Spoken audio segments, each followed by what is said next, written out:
and around we go. Where she stops, nobody knows. Update. Kinda to get us to where we are right now.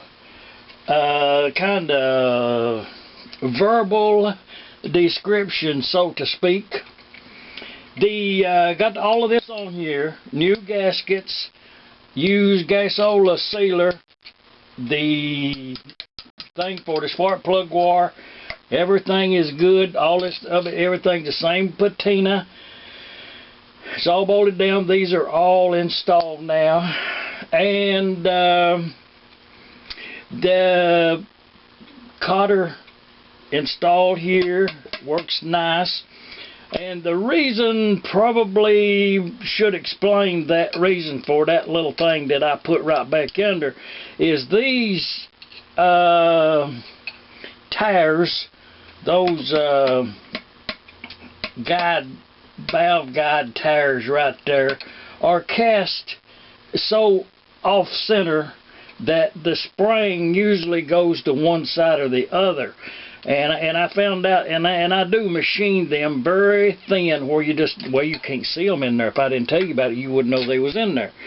But it does line that spring up and pushes the valve in a more straight line manner. But everything is bolted down, got the spring in there, and I did go ahead with a file and file that little hump right there, that little casting. They don't finish them at the factory. It's just whatever's there is what they deal with.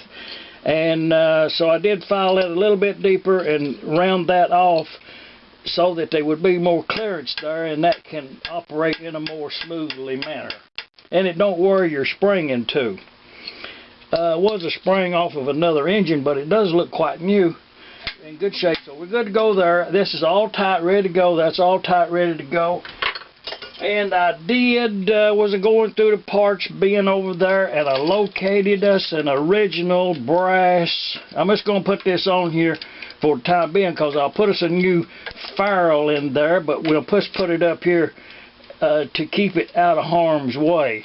But that's the original line off of this type engine that would go to the return. That's the return. And never let me forget, I did coat the inside of this mixer with cream fuel tank liner, so it does have a coating in there. So we got that on there, and I'm going to try to locate I think I got one original brass line. If not, we may bend up one. Also, we did get this push rod, exhaust push rod with the engine, and I got us a brand new spring there, cut the length, so it's the right tension, the right size. So we've got that on standby. Let's see, where was there something else to bring? Maybe this needle valve. I was kind of thinking as we was going along there, and it's probably worth bringing to attention. The distance, the taper on that needle valve should be quite long, a long taper, as opposed to one that's been buffed off with the buffing wheel or filed or damaged or something. A short taper on the needle valve will not serve you well. It has something to do with the atomization of the fuel. Also, the threads on the needle valve and the thread in the fitting, if they are loose, if you've got a loose thread in there, and this one's not, this one's really good and tight, but if you've got a loose thread in there, it can actually suck enough air between that needle valve and the housing there to the point where that the compensator don't work correctly. So that does need to be in good repair. That's all good to go. A new filler, it's not a new one, original. And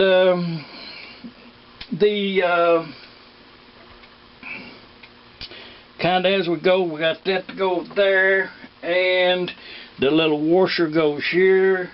And I'm just putting these parts up here to keep them from being lost at the present. And probably when we come back with another video, they will be all installed. But that goes like that. Works really, really, really good.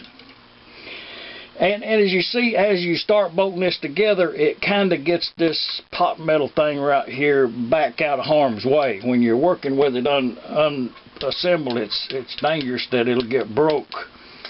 And also, we did not get this part right here with the engine. We didn't get this long, I think they call that the long governor arm. And I can bring this to your attention also. On this arm right here, you can see an indent where the set screw was at, and it's only one position. So when the engine, this whatever engine this came on, that was never moved from the original position. Oh, I've had them on there that little flat would be worn out with the different positions. But anyway, that goes back through there like that, and I was lucky that I had one out there in the other building, and that goes on there like that. Also got the little, and we're going to assemble this. Let's not put that on there. Let's leave this free, and just this will be the project for today.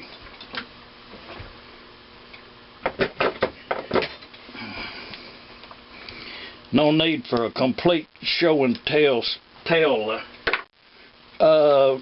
video. Just might as well get something done. But we're good to go there. Oh yeah, let me tell you about this. I did get a new gasket in here. Got that on there. Got the thread seal in there, and that's all tight, good to go. Real nice rear breather. Now the two bolts there, I would prefer to have a couple of rusty ones, which I may find, but them bolts will suffice for the time being. They're just a little bit shiny. I did put the rear cover on here. I got a gasket on there. The gasket, if you're looking, and there was a question about these gasket thicknesses and stuff, and the one right here is it's about the thickness of a cornflake box, but don't resort to using that. Use gasket material. There is a difference. And what I've done there is these covers from the factory never fits. They're always, this was like 1/8 of an inch too big over here and a 1/16 over here. And in order to make this all look nice and uniform, I did put the gasket on there and then trim it away to the size of the crankcase.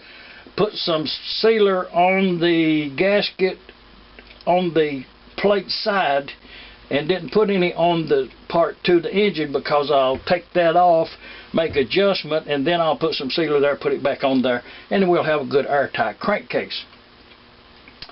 So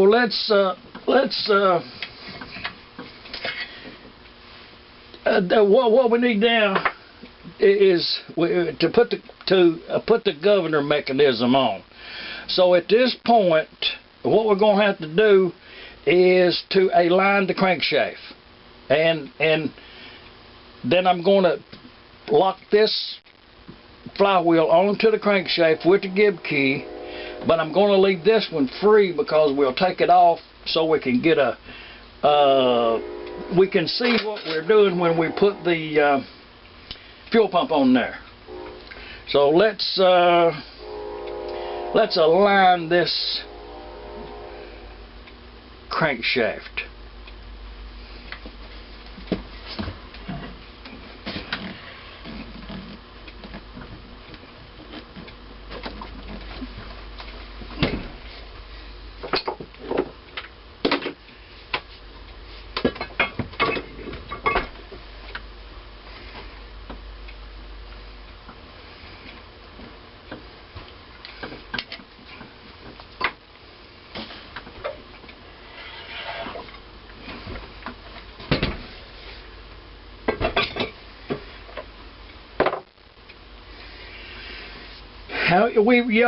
We have did this before, but it's important enough, I guess, to do it again on camera maybe. So let's it's quite simple, but it's worth addressing. And with a lead hammer, I'm going to hold my finger right here between that bushing and the crankcase, bushing and crankshaft so I can feel it move. And then over here I'm going to, okay, now what I did is I knocked that crankshaft as far this way as it will go.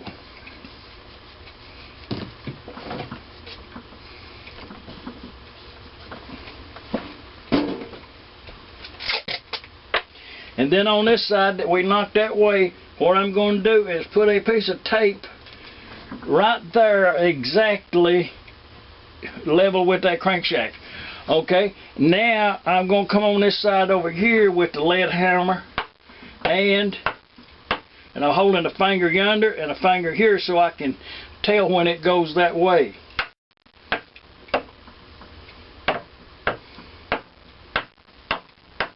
Okay, it bottomed out. Now when you come over here, I don't see no movement. Oh yeah, I do too.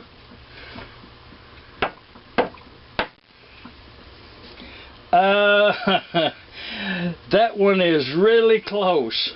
I'm going to say a 6. Now that's probably, let's see. It's kind of close to a 1/16 of an inch. Let's see. I'm going to do it again. Okay, it went that way. When it goes this way, that means that the timing, that the gear on the crankshaft is against this housing over here. So knock it back that way as far as it'll go, and it's about a 1/16 of an inch. So what I want to do is let's see, just kind of to confirm that now that I am getting the correct measurements. And I do want it, if anything, I want it to be biased to this side of the engine. I don't want the gear to hit on this side at all. So be uniform in your measurements. Okay, there's that one. Now I got a visual there. So I come over here, knock it back. Okay, see, and that way I can confirm by this measurement here, and it's the same, this is the same amount as it was on this side. So now what I need to do on this particular engine, on any of them, to align the crankshaft on the M's, is to go half that distance, and the crankshaft will be aligned. You'll have play on each side. You'll have clearance on each side. So, okay. Now, I can go visually, or you can go by measurement. So, I knocked it back just a little bit. And let's see, get on the ruler over here. It's got them little bitty numbers on it. And that's like a 32nd. And that's like a 32nd. So, you know, we're good to go. And so now, this flywheel over here is the one that I wanted to tighten up. So what I'm going to do is just go ahead and leave this tape right here, so I'll have a visual that I don't move the crankshaft. Take this off, and got a pretty decent clean key slot there. But let's just put a little oil, you know, on the shaft right there. Maybe rust or something would be the benefit of this. I think I'll put just a little grease right there. You know, wherever grease goes, you should use grease, and wherever oil goes, you should use oil. So we're good to go there. Now the reason I'm doing this is it's time to put this collar fork yoke on there. Now, while we've got this off right here, is a good time to see if we need a shim in here. And the way you do that is to pull this out up that way and then put this up in here and slide that back through yonder like that. Okay, and now you want to see how much play that you got to go right here, and that's quite a bit. So keeping this in mind, how much distance that is, just, you know, think about it, how much distance you got there. Okay, now what we're going to do is put the flywheel on there.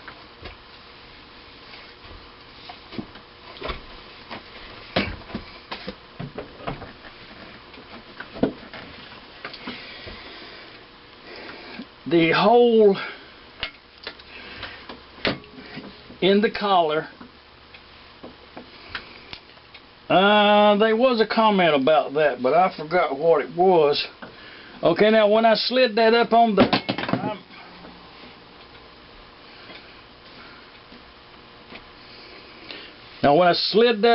there, I'm keeping an eye. This right here is the measurement that I want to keep in confirmed.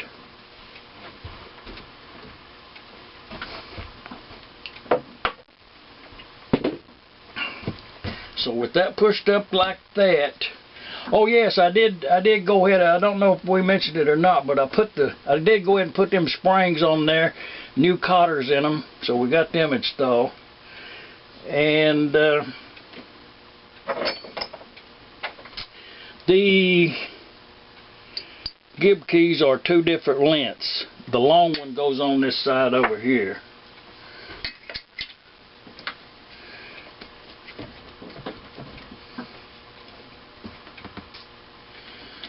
Okay.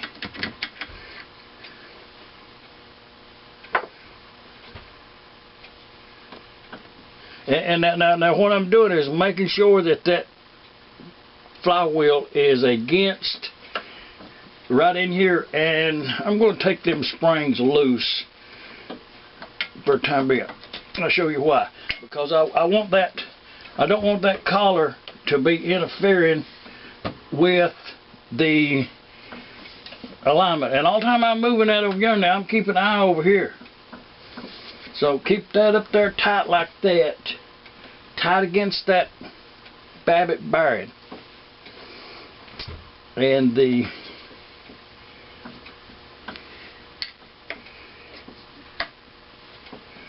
goes there. And I'm going to hold my finger on the other side over there so I can feel the vibration. That's up there. And I'm looking right down in yonder, and that's still tight. So I want to just a preliminary tightness. Oh yeah. Oh, she got some compression.